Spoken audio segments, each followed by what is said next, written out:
V polovičke našej expedície prichádzame do Národného parku Nahuel Huapi na severnom okraji Patagónie, časti Lake District, provincie Rio Negro. Administratívnym centrom najnavštevovanejšieho národného parku je mesto Bariloche, ktoré je akousi výkladnou skriňou argentínskeho cestovného ruchu a zároveň lyžiarske centrum Južnej Ameriky. 19 kilometrov od San Carlos de Bariloche sa nachádza mestečko Vila Catedral, ktoré je lyžiarským centrom, ale aj východiskom do oblasti Cerro Catedral. Odtiaľto vyrážame na asi 15-kilometrový okruh. Trek vedie popri ľadovcovom jazere Lago Gutierrez. Potom stúpe dolinou k lagune Tonček, pokračuje do sedla Futbol, kde sa stáča, aby po hrebení masívu Diente de Cabalo nabral spiatočný smer cez hornú stanicu lyžiarskej sedačky späť do dedinky Vila Catedral.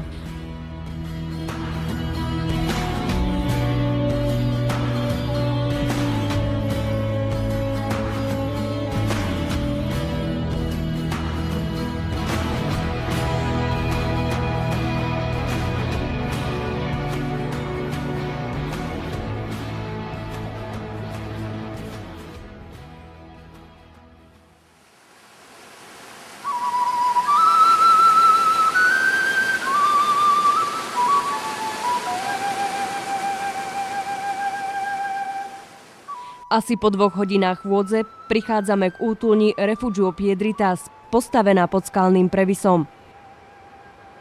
Zvláštny je názov chaty nesúce slovanské meno Refugio Petriček po dlhoročnom predsedovi slovinského Andského klubu, ktorý má veľký podiel na objavovaní tunajších hôr.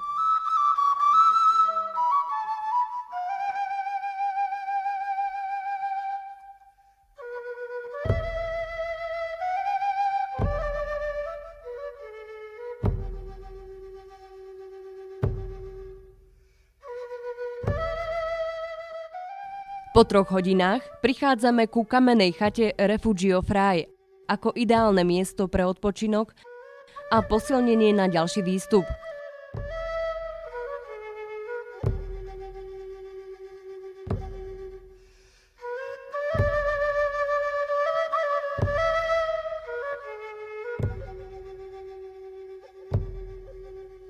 Chata je postavená na brehu jazera Laguna Tonček.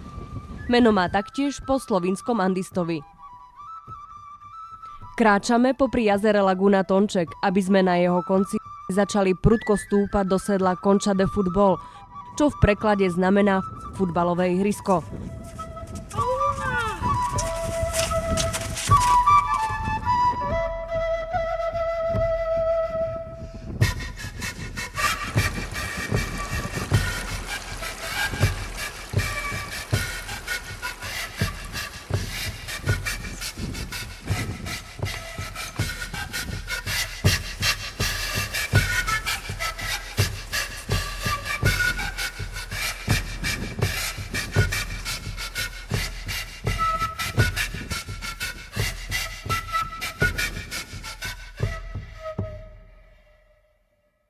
Cerro Catedral je skutočná kamenná katedrála, ktorého vrcholy pripomínajú veže gotického štýlu stredovekého chrámu.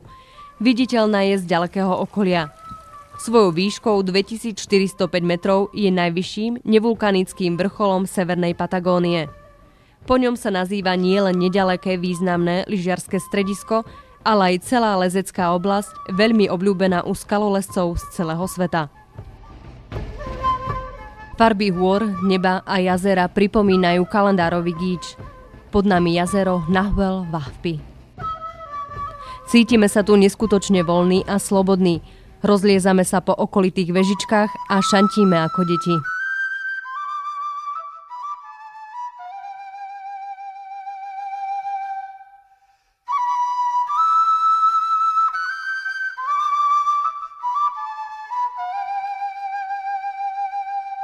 V sedle naplno preciťujeme spojenie človeka s horami.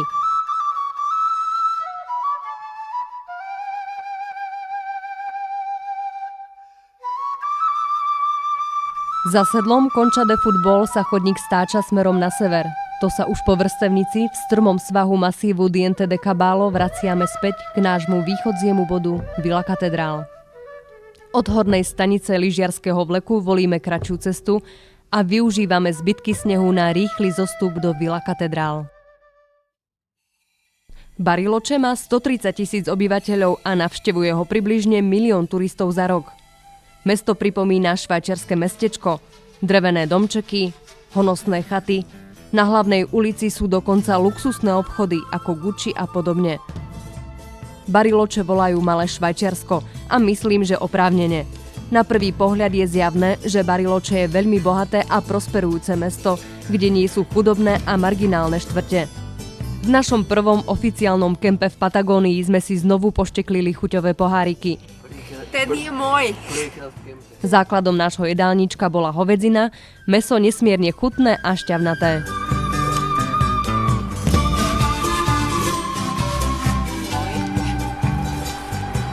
Ten je tvoj. A toto si chlapci robili. Protestujú trochu. Prírodný chov dobytka dáva istotu, že argentínske mäso je jedno z najčistejších, najkvalitnejších a najchutnejších. Ešte dlho po návrate domov sa nám snívalo o argentínskej hovedzine. Mladé býky sú chované na estanciách v podhorí And a na Pampe. Živia sa jedine trávou a čistou vodou. Opúšťame Bariloche. Obchádzame jazero Nahuel Huapi z jeho východnej strany. Prechádzame cestou 7 jazier Ruta de los 7 Lagos. Tento 110-kilometrový úsek štrkovej, miestami asfaltovej cesty je úzky a divoký. V zime býva pre množstvo snehu často uzavretý. Cesta je obľúbená cykloturistami. Pokračujeme na sever, nedaleko mesta San Rafael. Odbočujeme ku kaňonu Actuel. Okrajovo míňame Mendozu a prichádzame do Puente del Inca.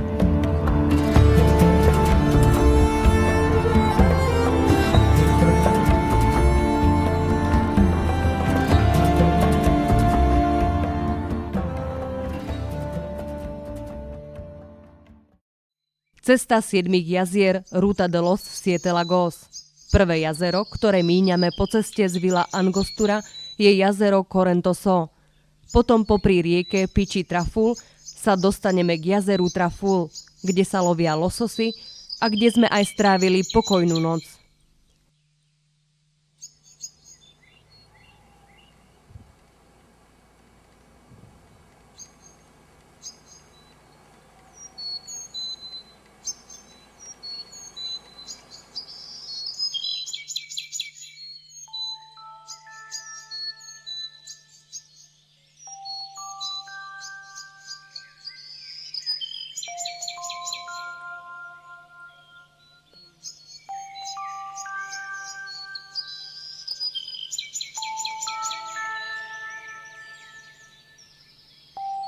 Oblasť je charakteristická hustými lesmi a malebnými dedinkami v alpskom štýle. Je bohatá na faunu a flóru.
Asi 200 kilometrov južne od Mendózy odbočujeme z ruta 40.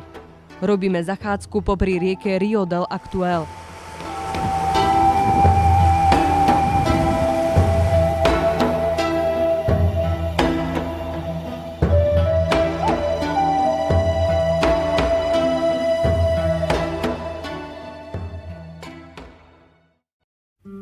Argentínsky rančerský kôň je stredne veľký kôň. Môžete vidieť všetky farby vrátane strakoša, hnedáka, ryšiaka. V horských oblastiach sú kone trochu robustnejšie a menšie.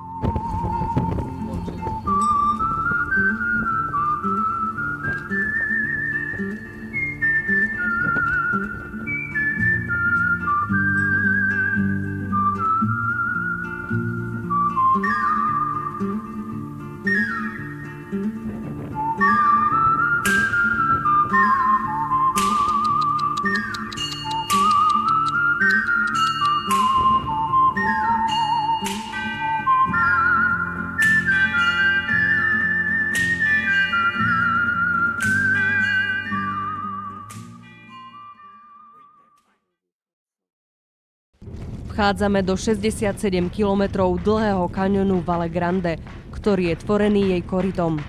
Cesta je úzka a prašná. Miestni prirovnávajú Valle Grande, ako sa tento kaňon volá, ku Grand Canyonu v Arizóne.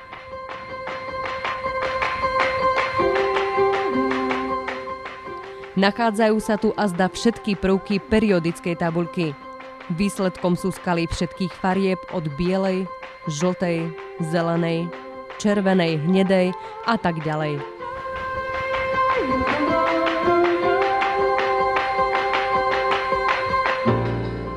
Naskytujú sa nám krásne pohľady na majestátne diela vytvorené prírodou. Po niektoré majú aj svoje názvy, ale fantázii sa medze nekladú, a tak sme si ich naozaj trefne pomenúvali sami.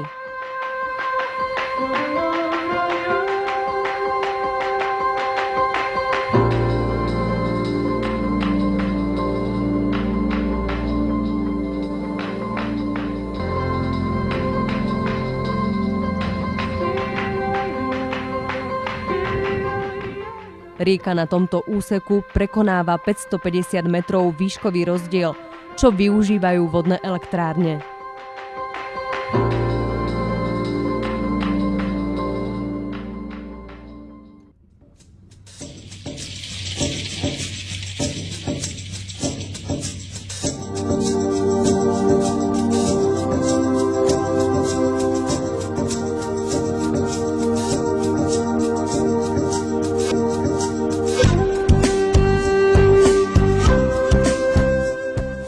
Paletu farieb doplňa smaragdová farba jazier a azúrová farba oblohy.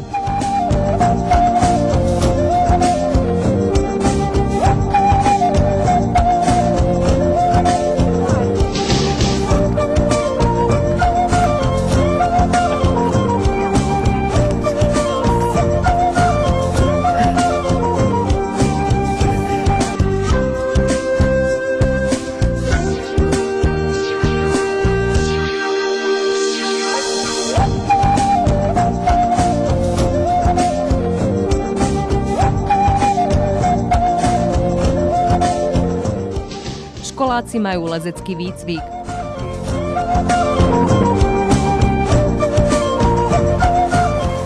Krásny deň využívame na slnenie, kúpanie aj pranie.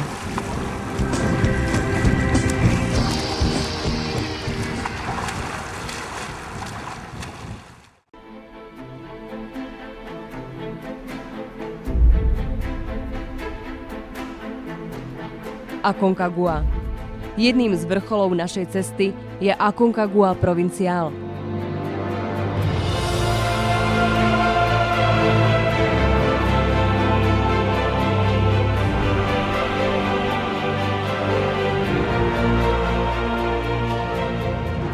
Nocujeme v kempingu Los Puquios pri miniský rezorte. Kemping spravuje miestny známy horský vodca Rudy Para. Do poludnia podnikáme výlet autom. Stúpeme údolím na západ a potom serpentínami ku soche Krista Rodendor. vo výške 4000 metrov nad morom na čílsko-argentínskej hranici. Cesta k soche Krista do výšky 4000 metrov je prašná, spočiatku veľmi rozbitá. Takmer sme to hneď na začiatku vzdali. No po prekonaní veľmi zničeného úseku cesty to už išlo pomerne dobre.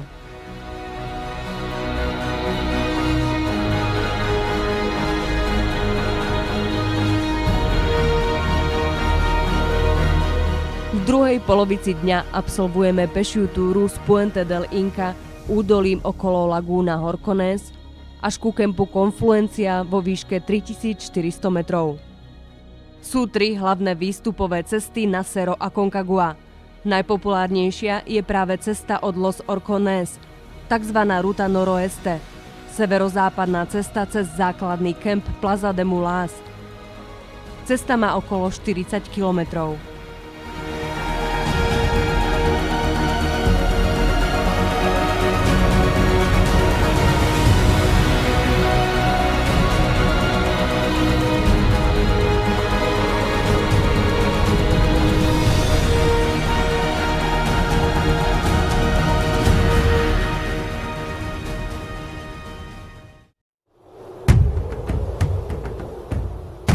Spirits of the mountain, moving with the wind, gathering up the power of Mother Earth's medicine, offering her sacred gift, messengers from the mountain with blessings for the people.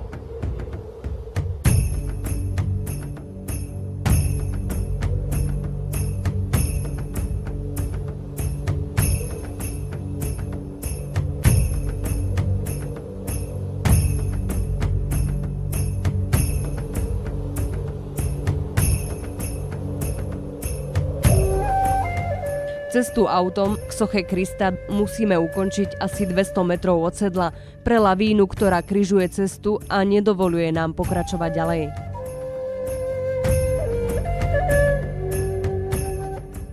V sedle bol voľakedy funkčný hraničný prechod. Dnes sú tu už len opustené budovy, jak po argentínskych, tak po čilských colníkoch. Socha Cristo Rodendor bola vstýčená v roku 1902 pri určovaní hraníc Čile-Argentína vo výške 4000 metrov nad morom. Pohľady na čílsku stranu sú grandiózne.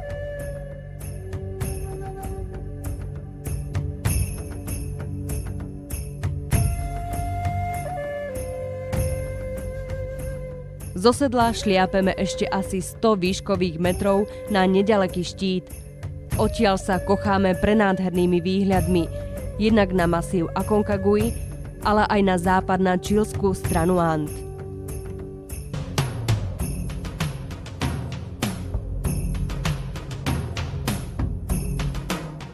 Cesta cez toto sedlo voľakedy slúžila ako spojnica medzi Argentínou a Čile, až kým nebol postavený tunel. Napriek tomu, že na túto cestu je odporúčané vchádzať so štvorkolkami, zvládli sme ju aj s naším vypožičaným sedanom Chevroletom bravúrne.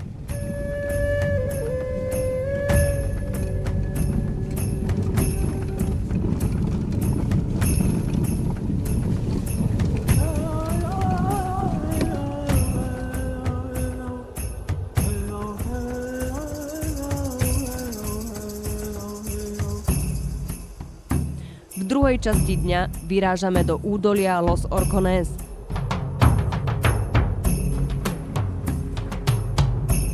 Aconcagua je najvyšším vrcholom západnej pologule. Tento vulkán je nazývaný aj ako strecha Ameriky.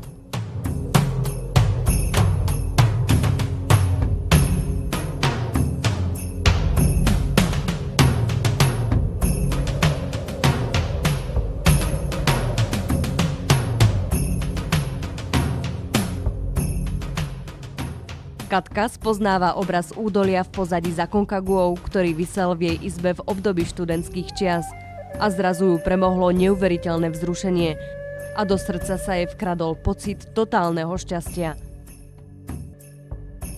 Tento pocit prejavuje každý po svojom.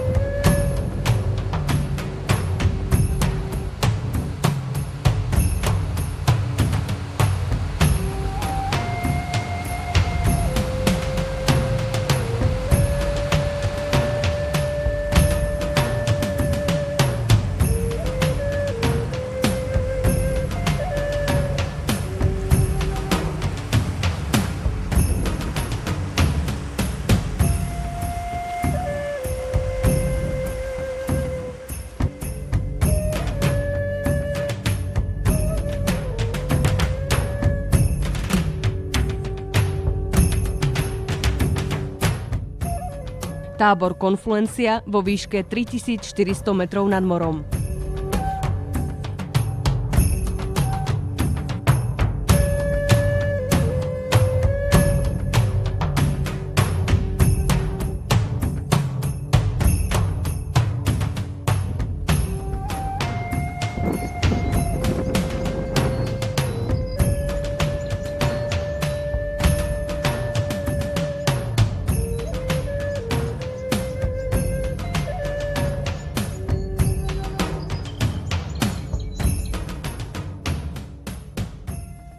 Zemepisná poloha nedaleko oceána, úzka šírka pohoria v tejto časti a smer prevládajúcich vetrov pripravuje pre horolezcov z celého sveta ťažké podmienky.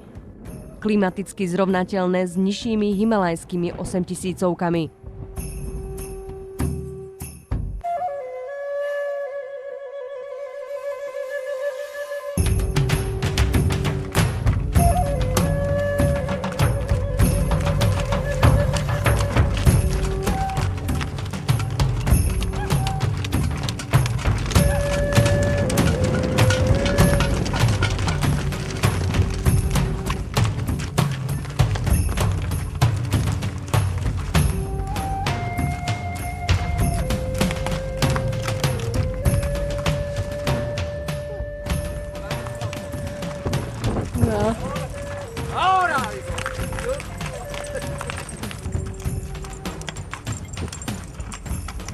Z Puente del Inca do tábora Plaza de Mulas vynášajú mulice náklad. Každá o váhe približne 60 kg. Mulice sa dajú prenájať v Puente del Inca cene $700 za jednu.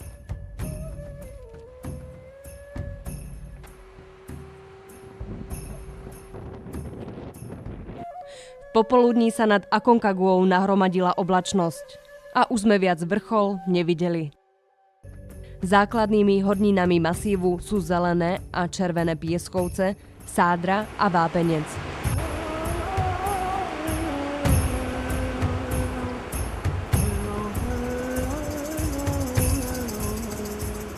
Lagúna Orcones je miesto, odtiaľ v minulosti vyrážali expedície na vrchol.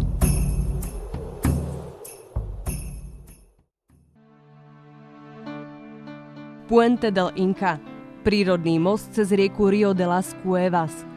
Pred nami sa objavuje impozantné dielo prírody, najpreslávenejšia indiánska pamiatka a jeden z prírodných divov Argentíny.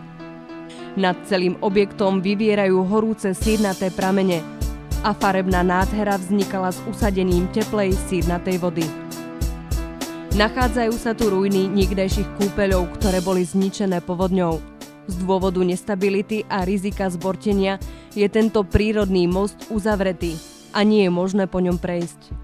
V minulosti bol využívaný ľuďmi, ktorí chodili do kostolíka postaveného na druhom brehu rieky.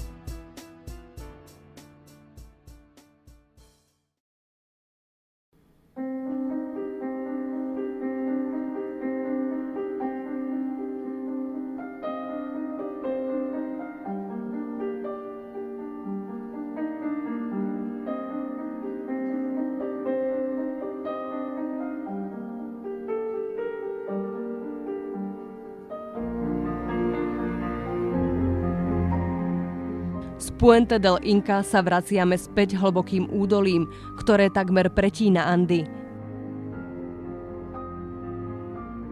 Prechádzame Mendózu a mierime ďalej na sever, kde pri meste Córdoba odbočujeme na západ ku skalným formáciám Los Gigantes.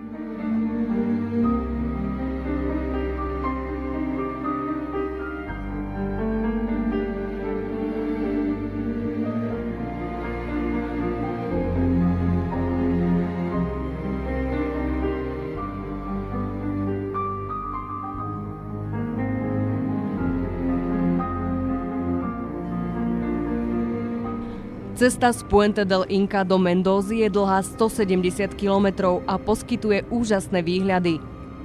Svojou scenériou vyráža dých. Medzinárodná cesta spája Mendózu a Santiago de Chile a je to hlavná trasa pre kamionovú dopravu medzi Argentínou a Chile. Prechádzame množstvo tunelov a klesáme z výšky 2700 metrov nad morom do Mendózy 1000 až 600 metrov nad morom.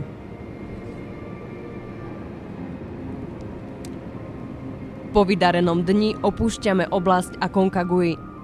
Zhodnocujeme situáciu, respektíve náš itinerár a rozhodujeme sa. Skúsime zvládnuť aj svetoznáme vodopády Iguazu na argentínsko-brazílskom pohraničí. Cesta je ďaleká, potrebujeme prekonať 1800 kilometrov.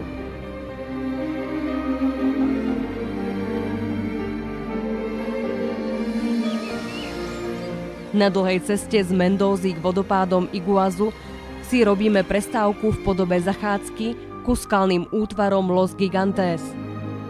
Je to skupina skalných formácií 80 km západne od Cordoby. Je hlavným strediskom skalolezcov v Argentíne.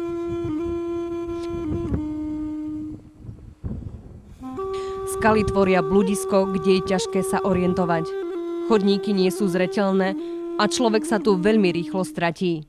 Zvlášť vtedy, keď náhle sadne hmla, ktorá je tu veľmi častá. Blúdime v skalnom labyrinte a vytešujeme sa z každého nového pohľadu. Ľubo si skúša svoje skalolezecké grify. Miesto je pomerne hojne navštevované. Stretli sme tu niekoľko skupiniek skalolezcov, ale aj celé školské výlety. Oblasť slúži aj ako pastvína pre dobytok, ktorý sme postretávali na všelijakých neuveriteľných miestach, a to vo veľkých výškach.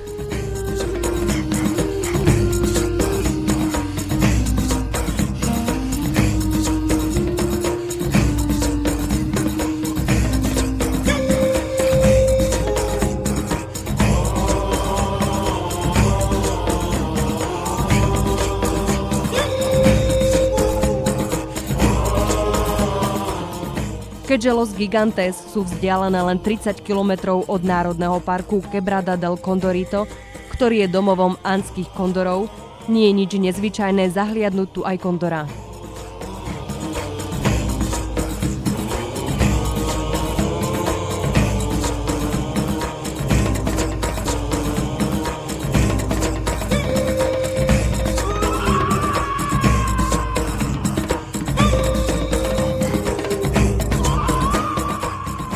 Najvyšší vrchol dosahuje výšku až 2374 metrov. Kvetená je rozmanitá a domovom stromov tabakilo, ktoré sa vyskytujú len v Argentíne, Bolívii a Peru. Na ceste medzi Los Gigantes a Cordobou sa jazdila Rally Dakar.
Takáto bola Patagónia našimi očami. Neúprosný patagónsky vietor, ošľahané do neba sa týčiace monolitické skalné veže vyrastajúce z najväčších kontinentálnych ľadovcov nad azúrovou hladinou jazier, rovinaté pampy, endemická flóra a fauna i drsné podnebie tu vytvárajú nespútanú krásu. Patagónia nás očarila a splnila veľký cestovateľský sen.